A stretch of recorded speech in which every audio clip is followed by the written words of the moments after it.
Kita zalim pada saudara-saudara kita, tuan-tuan. Kadang dia tak buat satu benda, kita kata dia buat. Dia tak tulis satu benda, kita kata dia tulis. Dia tak kata, kita kata dia kata. Sebab apa?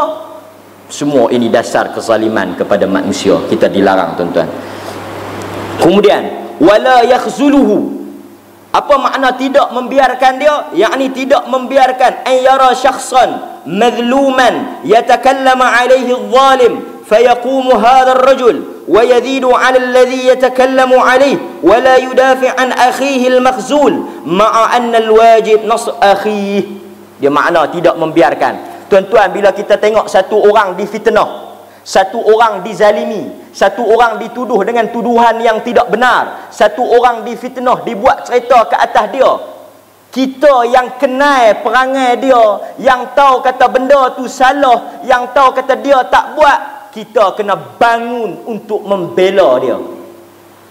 Sebagaimana ramai orang duk fitnah Syekh Muhammad bin Abdul Wahhab rahimahullah. Orang kata dia Wahabi, orang kata dia sesat, orang kata bawa mazhab baru, bawa ajaran baru. Hampa baca tak buku dia?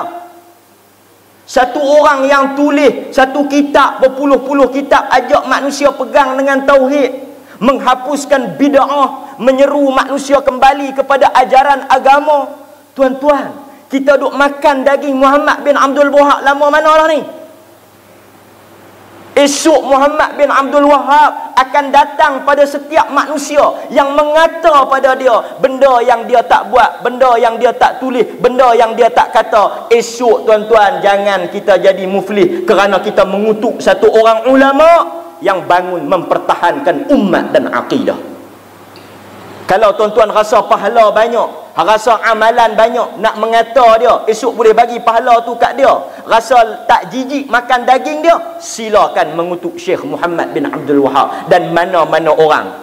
Kalau orang tu cuci longkang, lap tingkap, kita mengata satu benda yang dia tak buat, seolah-olah an yakula lahman akhi, seperti mana kamu makan daging saudara kamu. Sebab apa Allah guna mayat? Kerana mayat ni bila kita buat apa-apa dekat dia, dia bukan boleh balas balik.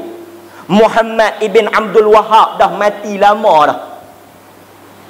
Orang duk kata macam-macam, tuduh kafir, tuduh sesat, tuduh musuh Allah, tuduh menjahanamkan Islam. Dia dah mati, tak boleh nak jawab balik. Seolah-olah macam orang mayat kata Tuhan, kita pi hirih dia, kita pi turis dia, kita pi kata kat dia. Mayat bukan boleh buat apa. Kita londeh seluar dia, kita tampak muka dia, ambil lempak ke tanah, dia kan boleh nak jawab apa? Dia kan boleh nak balas balik. Macam itulah yang kita duk mengata dengan orang mati tu. Ini sikap yang dilarang oleh Nabi SAW. Tolak tepi Syekh Muhammad Abdul Wahhab. Tak kira Syekh mana pun, tidak layak kita bercakap keburukan ataupun kesilapan dia yang kita tak tahu, tapi main tuduh semata-mata.